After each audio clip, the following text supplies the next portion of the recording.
오늘 읽으신 말씀 1절에 너희 하나님 여호와께서 너희에게 주어 차지하게 하신 땅에서 어디에서요? 가나안 땅이죠. 장소가 정해져 있어요.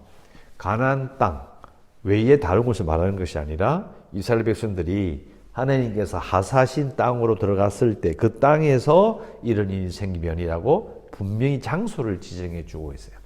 특별히 하나님께서 온 땅을 다 창조하셨지만은 특별히 제사장 나라로 삼으신 그 백성들이 사는 백성 그 땅에서는 이렇게 처리하라. 이게 되어 있어요. 자, 읽어보시면 피살된 시체가 들에 엎드러진 것을 발견했는데 그 쳐 죽인 자가 누구인지 알지 못한다. 시체는 있는데 누가 죽였는지 몰라요. 사고사도 아닌 것 같아. 분명히 쳐 죽인 것 같아. 근데 이거는 도저히 이거 미해결 상태로 해결할 방법이 없는 거예요. 자, 그러면 보통 우리는 어떻게 하죠? 지금도 신은 미명의 불상의 시신이 있을 수 있어요. 우리는 어떻게 합니까? 그냥 국가에서는 아니면 뭐 지자체에서 그걸 처리해 주잖아요. 이렇게 해가지고 그냥 장례를 지냅니다. 그 정도만 해도 뭐 특별히 문제는 없겠죠. 그죠? 근데 하나님께서 왜 이렇게 하시는 걸까요? 그렇게 물어봐야 돼요. 옛날에도 분명히 이런 일이 있었을 터인데 근데 이걸 왜 이렇게 처리할까? 자, 결론은 이겁니다. 9절을 보시기 바랍니다. 너는 이와 같이 여호와께서 보시기에 정직한 일을 행하여 무죄한 자의 피 흘린 죄를 너희 중에서 제하라. 자, 두 가지가 있죠. 하나님 보시기에 정직한 일이에요. 왜? 하나님의 땅이니까. 그죠? 왕이신 그분의 땅이니까 하나님이 요구하신 대로 하라. 이 말이 되는 거고요. 두 번째는 무죄한 자의 피 흘린 죄예요. 이 무죄한 자가 누구죠? 지금 누가 지금 죽이는지 모르잖아요. 근데 이 무죄한 자가 누군데요? 자, 이 말을 잘 이해해야 되는 거예요. 무죄한 자는 가까운 성읍을 말해요. 아까 자로 재잖아요. 그죠? 이전에 나오는 것처럼 그 장로들과 재판장이 우우 나가가지고 그 피살된 시체가 있는 곳에 사방에 있는 성읍의 원근을 이렇게 주는 거예요. 그래서 가까운 성읍이 그 시체를 처리하는 것을 피 흘린 죄를 져야 돼요. 그게 되게 좀 이상하죠. 그죠? 하나님께서 그렇게 요구하시는 거예요. 그래서 가까운 성읍이 그 책임을 져야 되는데 사실은 무죄하잖아요. 왜? 자기들이 죽인 게 아니니까. 그런데 피 흘린 죄를 제하래요. 그러니까 이 말은 자, 다른 번역에 이렇게 되어 있어요. 당신들에게 지워진 살인의 책임을 제하라. 이런 말이에요. 당신들에게, 즉 성읍이 가까운 시체와 가까운 성읍이 그 죄를 책임져라 이 말이야. 그 죄를 분명히 죽인 사람은 있는데 누가 죽인지 몰라. 그냥 내버려두냐? 아니에요. 어떻게 할까요? 하나님의 땅이기 때문에 그 죄마저도 누가 죽였는지 모르는 그 죽음의 죄도 그 성읍이 죄를 책임을 지라 이 말이죠. 이게 되게 독특한 법이에요. 여러분 같으면 이거 처리할 때 이거 이해가 됐을까요? 이렇게 하나님께서 말씀하셨을 때 이해가 됐을까? 제가 보기에는 이해하기 좀 힘들었을 거예요. 되게 귀찮은 일이었을지도 몰라요. 중요한 것은 핵심이 바로 제가 1절에 말했잖아요. 하나님께서 주신 땅이라는 거예요. 땅 주인이 이렇게 하라는 거예요. 이게 제일 중요한 핵심이고요. 무죄한 자, 그 죽인 사람이 없고 죽인 자 누군지 몰라도 가까운 거리에 있는 성읍이 그 피 흘린 죄, 그 누가 피를 흘렸어요? 누군지 모르잖아요. 그죠? 근데 그 피를 흘린 죄를 너희들이 담당해라. 그렇게 말씀하고 있습니다. 뭐 중간에 방법을 보면 이전에 나오는 것처럼 장로들과 재판장이 총출동하죠. 조사를 해서 3절에 피살된 곳에서 제일 가까운 성읍의 장로들이 성읍에서 아직 불이지 아니하고 멍에를 매지 아니한 암송아지를 주위에서 물이 항상 흐르고 갈지도 않고 씨를 뿌린 일도 없는 골짜기로 가서 송아지를 죽여서 이제 죄를 속하는 거예요. 그런데 이 암송아지나 골짜기는 읽어보면 어떤 느낌이 들어요? 좀 깨끗하다는 느낌이 들죠. 사용하지 아니하고 물이 항상 흐르고 갈지도 않고 씨를 뿌린 일도 없다. 깨끗한 것을 암시합니다. 그래서 암송아지의 죽음을 통해서 살인자의 죽음을 대신한 거예요. 이게 살인자의 죽음을 대신한단 말이 뭐냐면 누군가가 죽였을 거 아니에요. 그죠? 그 죽인 자의 죄를 대신하는 거예요. 왜? 살인자가 죽어야 되는데. 왜? 죽으면 죽음이잖아요. 그죠? 살인자가 죽어야 되는데 송아지가 대신 죽는 거죠. 그러니까 이 동물의 피가 목을 꺾어서 죽이면 그 피가 흐르는 물에 쉽게 나가는 거예요.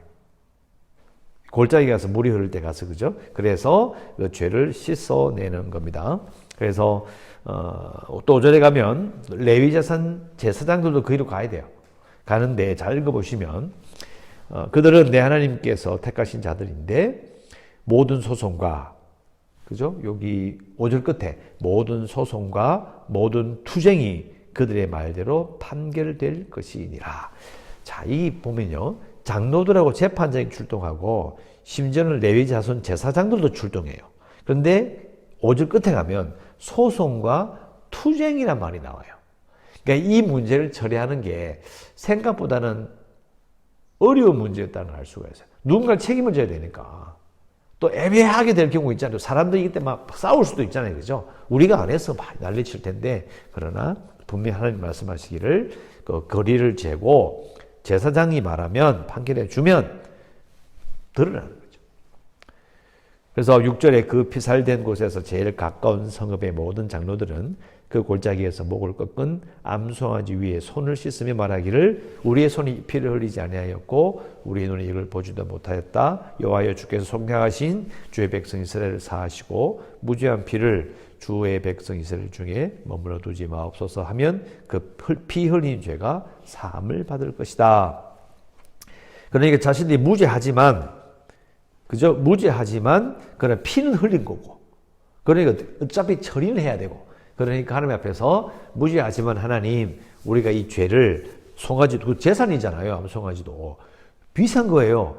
큰 거. 그래, 그걸 죽임으로 이 죄를 우리가 지겠습니다. 이런 말이 되는 거죠. 책임을 지겠습니다. 이렇게 말하고 있는 겁니다. 그리고 10절, 이제 다른 이야기죠. 네가 나가서 적군과 싸울 때에 너희 하나님 여호와께서 그들을 너의 손에 넘기심으로 네가 그들을 사로잡은 후에 네가 만일 그 포로 중에 아리따운 여자를 보고 그에게 연연하여 아내를 삼고자 하거든.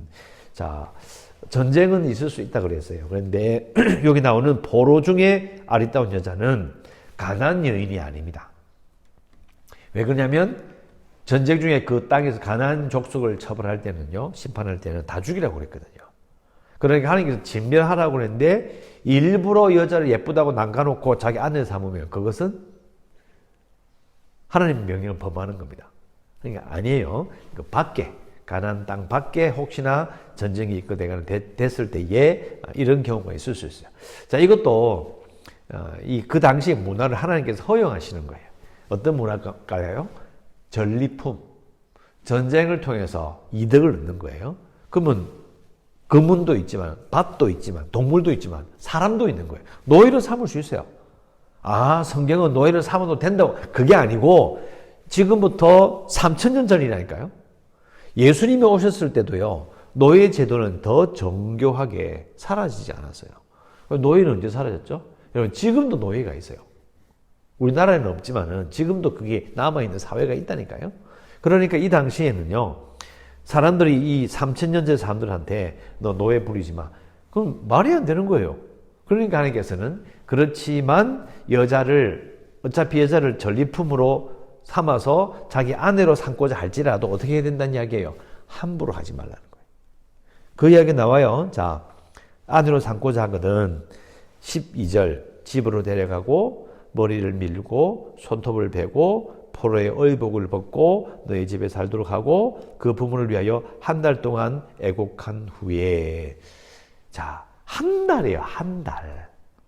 야, 이거 쉬운 거 아닙니다. 잘 생각해 보세요. 한 달이라니까요. 한 달 동안의 기간을 둬서 이전의 삶과 단절하고 새로운 삶에 적응할 시간을 주는 거예요. 그런데 기억하십시오. 전쟁의 진자들이에요. 아무것도 안 해요. 정말 자기 미쳐요. 그죠? 근데 어떻게 한 달을 기다려야 돼? 야, 이 법을 받았을 때의 이스라엘 백성들은 정말 이상했을 거예요. 아니, 굳이 그럴 필요 뭐가 있노? 안 그렇겠어요? 즉시 데려와가지고 그냥 저희 안에 사모면 되지. 데리고 자면 되지. 이런 생각할 수 있지 않을까요? 야, 윤리 수준이 엄청나게 높은 거예요. 그 하시는 말씀이 만일 14절에 그 후에 네가 그를 기뻐하지 아니하거든. 이 무슨 말이죠? 같이 살고 싶지 않거든. 어떻게 하라고요? 마음대로 가게 하라.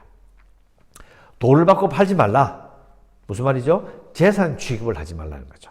정말 인간으로 자기의 동족과 같이 대하라.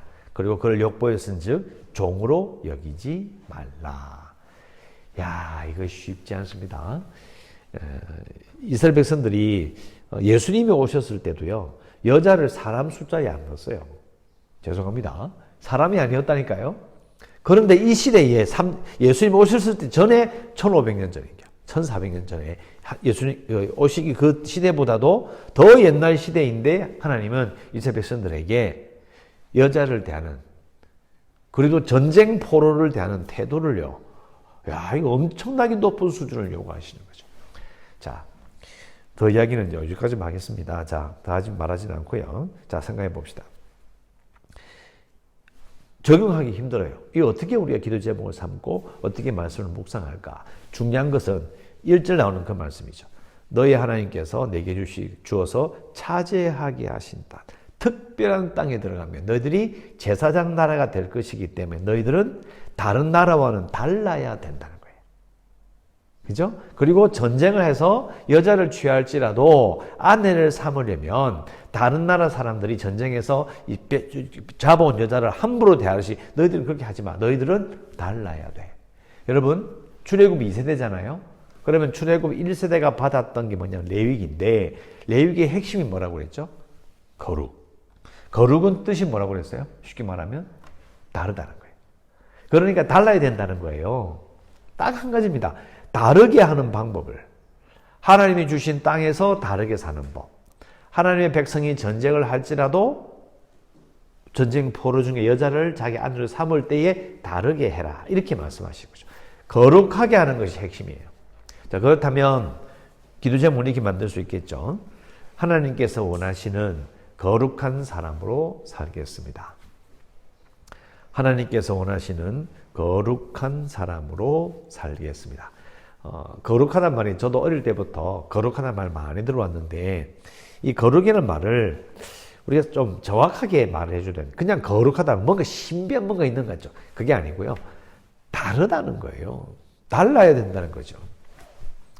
우리가 하나님 앞에 예배 드릴 때, 야, 거룩한 마음으로 가야 되겠다. 이 거룩한 마음은 밖에 가서 막 노는 때 그때 마음과 하나님을 예배하는 마음은 달라야 되는 거 아닌가요? 그런 뜻인 거예요. 거룩함이라는 것은. 그러니까 우리가 하나님께서 원하시는 거룩한 사람으로 산다. 이 기도 제목은 하나님께서 원하실 때, 아, 이게 내가 하나님을 모르는 사람과 좀 내가 달라야 되겠구나. 이거예요. 그게 핵심이에요. 말은 거룩하다 이야기하면서 다른 게 없어. 그건 거룩한 게 아니에요.